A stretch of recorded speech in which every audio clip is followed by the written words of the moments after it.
Good afternoon. It's Friday, the 18th of September. I'm Erin Viner, and this is IBA News broadcasting from Jerusalem. We open at the Temple Mount in Jerusalem's Old City, where Muslim prayers ended a short time ago without major disturbances. Hundreds of police officers were deployed to the area, as well as eastern parts of the capital, in preparation of the potential eruption of Palestinian rioting following intelligence reports in the wake of a week of several heavy clashes at the Al-Aqsa Mosque compound on the holy site. Entrance to the mosque for men under the age of 40 was prohibited today in attempts to prevent the outbreak of violence, as security forces remained on high alert. Minister of Public Security Gilad Erdan today condemned the Palestinian Authority and Arab-Israeli members of Knesset for spreading incitement and lies about activities on the Temple Mount and for fomenting unrest. Erdan insisted that Israel intends to maintain the status quo at the site, which he said includes the freedom of movement for all those who wish to visit the compound. The security minister went on to accuse the rioters of stockpiling weapons on the Temple Mount and of turning it into a warehouse of terror. His comments came as the Knesset Foreign Affairs and Defense Committee met in an emergency session to approve the drafting of border police reservists to bolster security here in the capital. One Palestinian was arrested for hurling stones at security forces by the Damascus Gate into the Old City, and other disturbances were reported at Kalandia and Atur. Today's disruptions follow more violence in Jerusalem last night. A Jewish bus driver was lightly wounded when rocks hit his vehicle near the Hizma checkpoint, and he was taken to the Shaare Zedek Medical Center for further care after being treated at the scene by paramedics. When another bus was pelted with rocks at the Ras Al Amud in East Jerusalem, its Arab driver fled and sought help from a nearby police car. Upon returning to his vehicle, accompanied by the police officers, they discovered that it had been set on fire, apparently after being hit by a Molotov cocktail. Other firebombs were thrown at a guard tower at the Ofrit IDF base in Jerusalem. Firefighters managed to extinguish the flames, and the facility suffered only light damage. In another incident, two Palestinian men hurled a firebomb at a car driven by an Israeli in the West Bank overnight, reportedly missing their target but causing the female driver to lose control of her vehicle, and it overturned, although she did escape unharmed.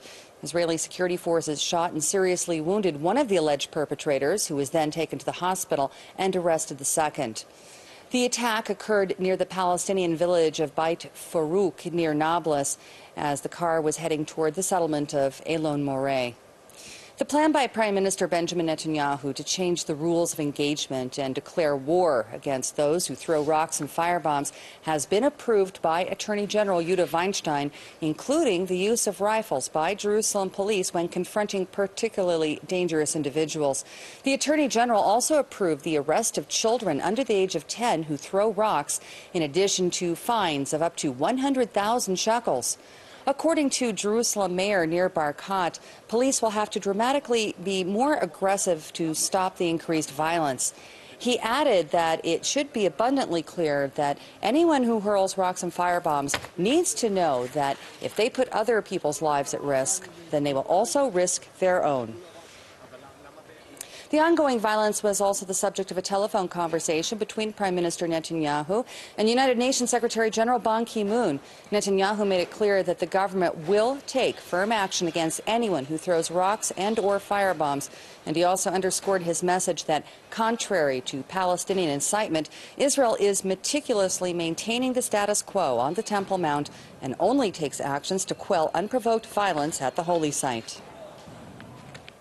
Joining me now in the studio to discuss the measures to counter the phenomena of rock throwing and firebombs is former minister and Hebrew University law professor Shimon Shetreat. Thank you for coming in this afternoon. My pleasure.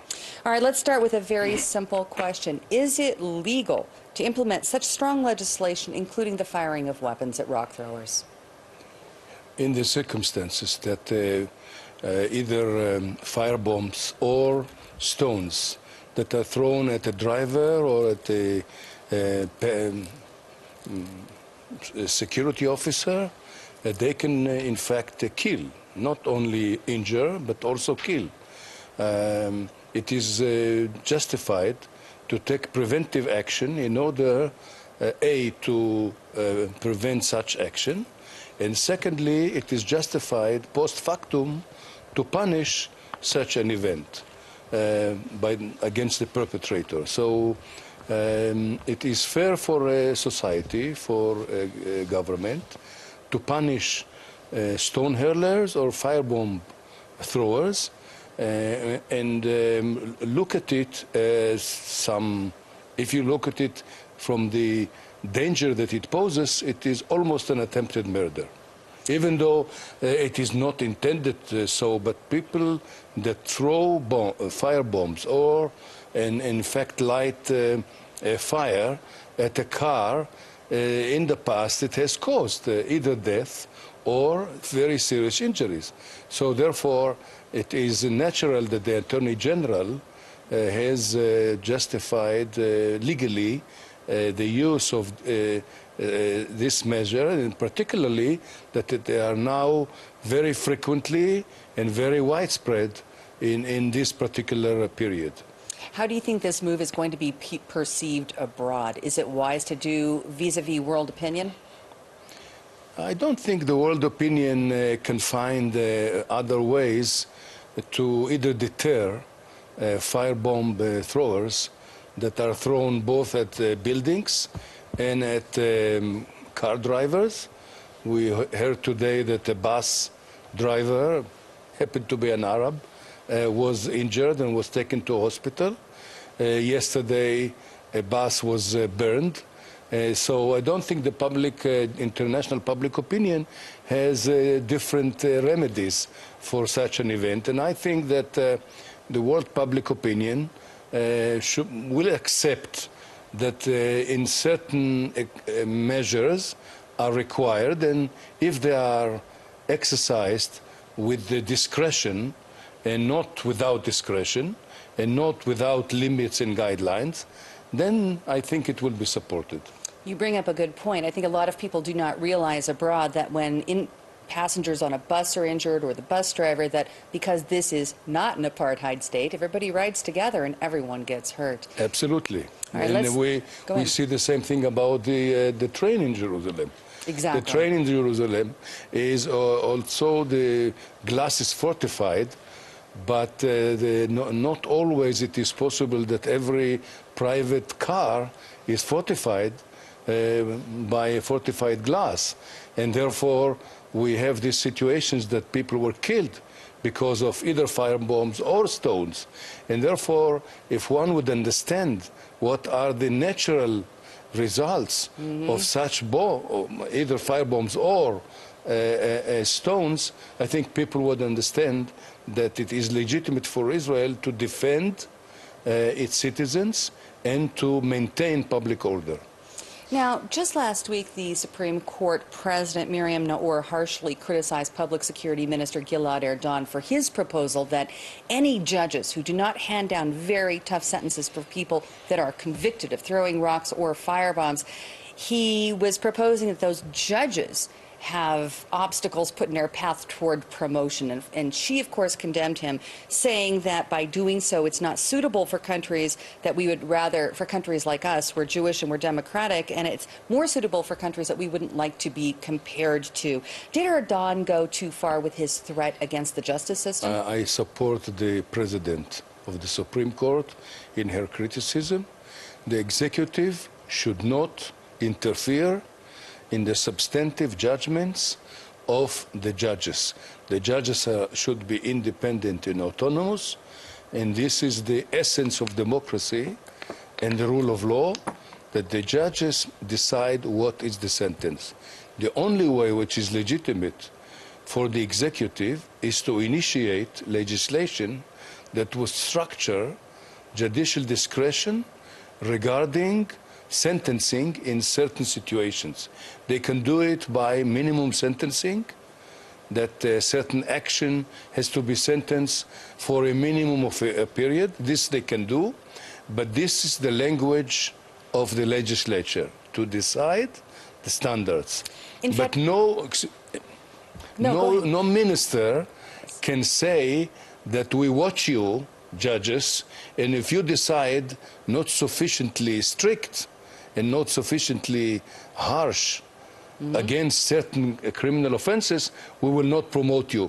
This is an unacceptable at all in the concept of the relationship between the judiciary and the executive. The executive must not interfere either by declaration or by saying that I will not promote you if you don't impose harsh and stern and strict sentences against certain offenses. It doesn't matter if it is such events of firebombs or stones or another subject. If you want to change the law, this is legitimate for the legislature, and the executive can initiate a government bill.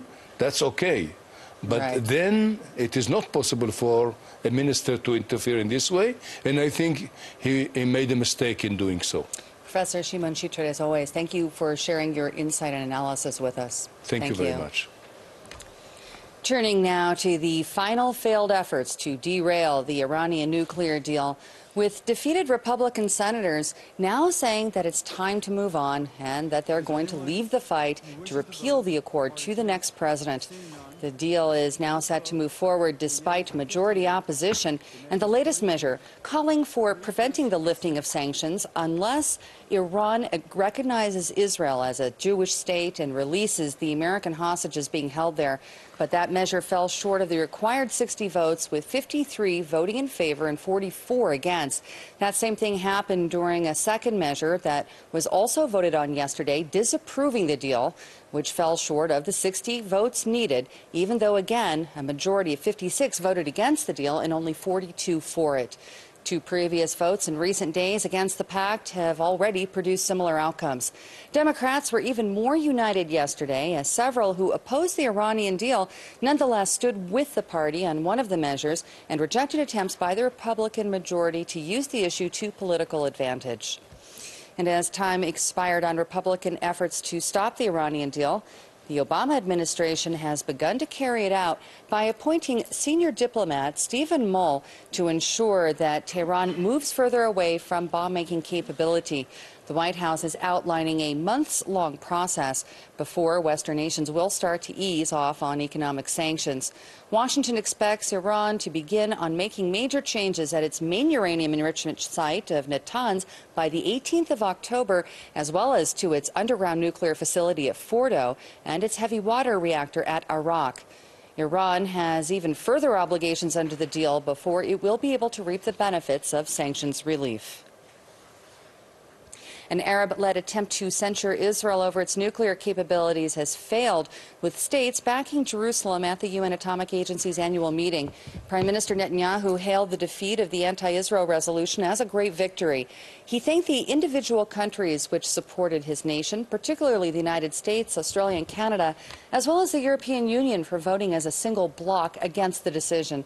Israel has never formally declared its perceived status as a nuclear weapons state, which the Arab nations and Iran insist presents the greatest threat to Middle East peace. Similar to previous years, Arab states backed by Iran and other non-aligned nations forced to vote on the resolution based on concern over Israel's nuclear capabilities and urging the Jewish state to join the Nuclear Non-Proliferation Treaty.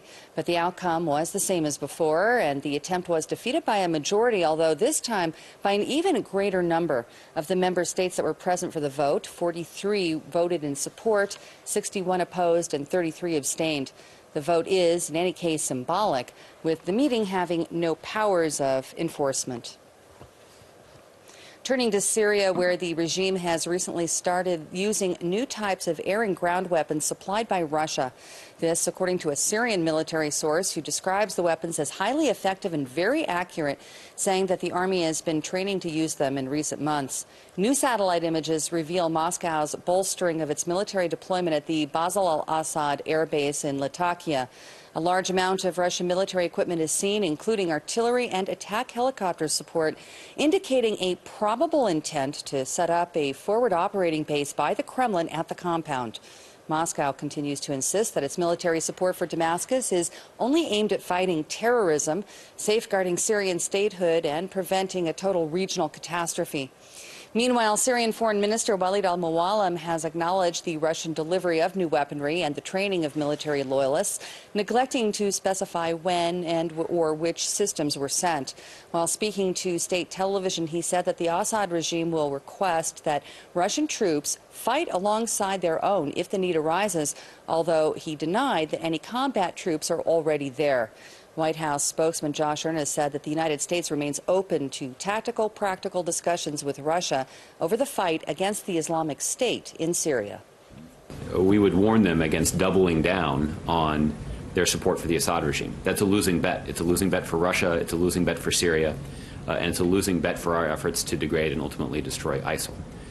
But we do have some of the concerns that you just described, and that's why we'll remain open to what I would describe as tactical, practical discussions with the Russians.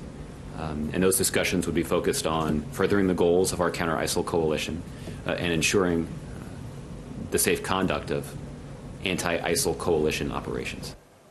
Here at home, a female and a male victim were critically injured overnight when a fire broke out in their home in Ganyavna, believed to have been caused by the explosion of a gas canister. Police are questioning the technicians who installed the fuel hookup to determine if negligence of any kind was involved. The couple are suffering from second and third degree burns over up to 70% of their bodies. Another man in his 40s suffered moderate injuries in the blaze, including burns on his hands and smoke inhalation. Magen David paramedics called to the scene, evacuated all three victims to the intensive care unit of Tel HaShomer Hospital. Ahead of the High Holy Season, I asked the president and senior rabbi Arik Asherman of the Rabbis for Human Rights organization for his thoughts about the greatest challenges facing the Jewish people in the coming year. Rosh Hashanah is a time, first of all, where we rip ourselves apart. We do cheshbon nefesh, we do real serious introspection. And then when we get to Sukkot, we can celebrate our spiritual harvest, what's good about us. The two go together. So I think the first challenge is to be able to look honestly at our faults and where we need to improve and work on those things so that we can then also be able to celebrate what's good and wonderful about us as a country, as a people, etc. I think that we really need to be looking this year. One of our challenges is hope. Sometimes some of us look at the situation around us and we want to throw up our hands. A challenge is keeping hope. A second challenge is, in this country, democracy. I think democracy is a real threat in this country. Although we are an extremely democratic country in many ways, more democratic than many countries in the world, but we've come to this idea that anything that the majority does is democratic. We forget that democracy is also about what the majority cannot do, such as trampling the rights of minorities. And finally, what encompasses everything is learning how to recognize the image of God in every single human being. As we enter 5776, what can individual citizens do to improve the nation's society? One of the wonderful things about this country is because it's small and relatively informal, the individual can have a huge impact. Unlike many places, it's not so difficult to go and meet members of Knesset, ministers, for a small group of people to organize and make a difference. We've seen it many times. And so where we see with our hearts as well as with our eyes, and we're aware of what's going on around us, and we care, a group of people, you organize, you talk with your friends, you talk with the people who don't agree with you, not just the people that already agree with you, and then you can really make a difference. And Rabbi, what do you see as the most important lessons that we should learn from this past year? I think that from this past year, we need to learn, first of all, the danger of hate. I think that we need to understand that even when we have real, legitimate disagreements with people, we have to see the image of God in them. And even when we feel our world threatened, I have no doubt that those who act with hate toward people of different sexual preferences than to people act with hate towards Palestinians or to refugees or asylum seekers or to the Bedouin in the Negev feel threatened in some way. And yet we've learned this last year that doesn't and must not give you permission to act violently. And ultimately, if we can see the image of God even in the people that we feel we have real conflict with, I think we can create a much better society. Now turning to finance and the distressing news that the GDP growth of the nation's economy has come to a virtual standstill. The Central Bureau of Statistics is reporting that second quarter growth figures are at only 0.1% on an annualized basis. GDP growth was 1.8% in the first quarter of the year and 6.1% in the final quarter of 2013. Making matters even worse, the price of vegetables has soared 25% over the past few days due to severe crop damage caused by the recent wave of harsh weather. And now taking a look at the shekel, which ended the trading week with a mixed performance against all major foreign currencies. And due to the closure of the stock market on Friday, here's a look at the closing numbers for the week.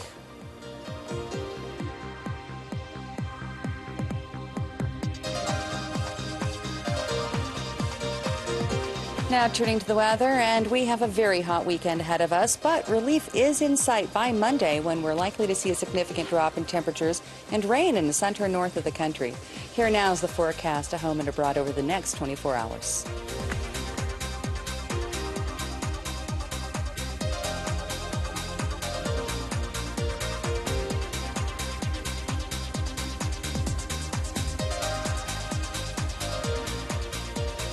Thank you for being with us this afternoon. We hope you'll join us again tomorrow, and R.A. O'Sullivan will be here to bring you the latest breaking news from Israel. I'm Erin Viner, wishing you a great evening and Shabbat Shalom from Jerusalem.